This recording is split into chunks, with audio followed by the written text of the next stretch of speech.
just to get the right notes out, and it was tough. But if there hadn't been so many and that crazy there, the audience, it would have been a hard time for me. Because just prior to that, of course, you played with Metallica in Copenhagen, and was that like a really good lifetime ambition for you to play with Metallica?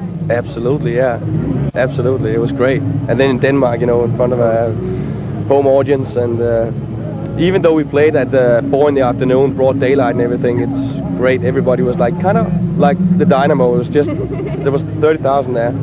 Do you find it at all ironic that a band like Metallica, one of many bands influenced by you, are now that much higher above you, and that you've come back kind of supporting them? Is that kind of ironic? How do you see it? Not really, you know. It's like, you know, they've been going at it all the time. Merciful Fate stopped at a certain point, you know, where we might have taken it further as well. We don't know that, and I don't even want to look back and say, oh, I'm so sorry, maybe we could have done that. You know, there's no regrets. We did what we did, and we couldn't go on because there was different opinions on the musical style between Hank Sherman and me.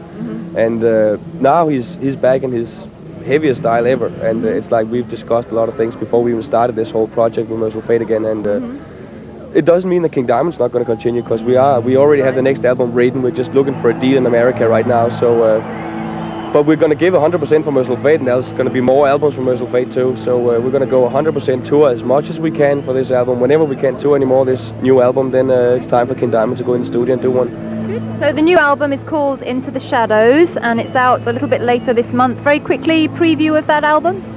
It's very genuine Merciful Fate, there's no doubt. When you hear it, you'll be taken back to almost 85 style-wise. The sound is definitely updated, much better production, all this, but it's Merciful Fate the whole way through, there's no doubt about it. And I think all the members have learned a lot from being away from the band and doing different things. They got way better skill now. I can hear that on the album. They're playing much better. So Hank has been involved in some AOR kind of poppier version, you know, of stuff, a band, and it's done him some good, obviously. So it's good. We feel really good about it now. And you're based in Los Angeles now, aren't you?